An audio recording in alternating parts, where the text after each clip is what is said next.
Uwo n'umupfasoni pastori Niyukuri Esperance Nimbona, umuririmvyikazi adasanzwe w'indirimbo z'Imana, yatunganije ikiganiro n'abamenyesha makuru kuri uyu wa 27 Rusama umwaka w'2025 mu gisagara ca Bujumbura.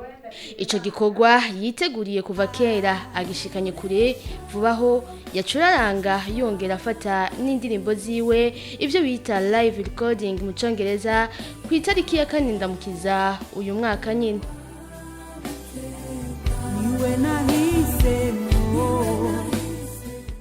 Nifuje gutangura kubishira ku mugaragaro haraheze imyaka 8 ngerageza kuja muri studio zitandukanye hano mu Burundi, mpagarikwa n'imvo zitamvuyeko, hamwe narahagarikwa no kwibungenga, handi nkahagarika n'uburyo ekonomi, handi nkahagarikwa n'ingwara nabitanguye, mugabo sinigeze nshika intege, narumvise nobandanya kuko ndumva ko mu maraso yanje harimo kuririmba, ndabikunda cyane kuririmba, ni igikorwa numva ngomba gukora naco kikambera inzira imwe yo kushikana ijambo ry'Imana kure, kuvuga ubutumwa, kwamamaza ivy'ubwami bw'Imana, kabara imitima nkuko tubikora nk'abungere, kuremesha imitima ndetse no gutera ivyizigiro, gushinga intahe dukoresheje mu kuririmba tugashira habona ijambo ry'Imana. Izo ndirimbo ziwe mushobora kuzikurikirana ku rubuga rwa YouTube rwiwe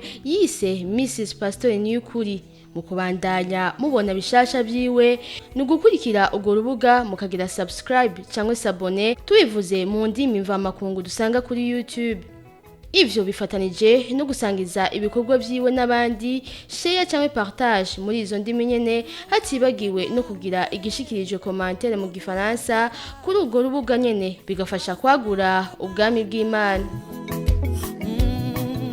Intumbero yanje no kubona ubwami bw'Imana buriko buraguka, abantu bariko barabohoka, abantu bariko barunguka mu vy'Imana, hanyuma kandi tukabafasha mu migenderanire myiza n'Imana.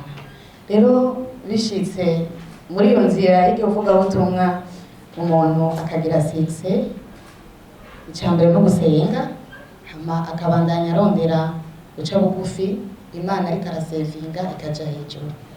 Nico nifuza mu buzima bwanje, ndifuza ko uko nozamuka kose, ndifuza ko Imana yanje habwa icyubahiro igafata ikibanza ca mbere, hanyuma ibisigaye nk'uko ndiko ndayikorera nayo izokwama ifasha kugira ngo bishitse ntihaze hageraho numva ko yoba ariceyo, kuko nama mvuga misi yose ngo izina ry'Uhoraho rihabwa icyubahiro.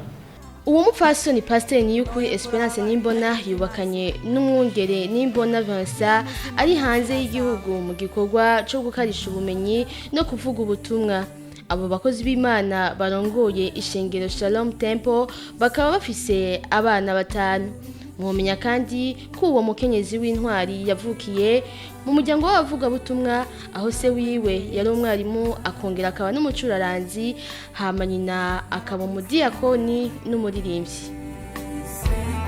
Umucunguzi wanje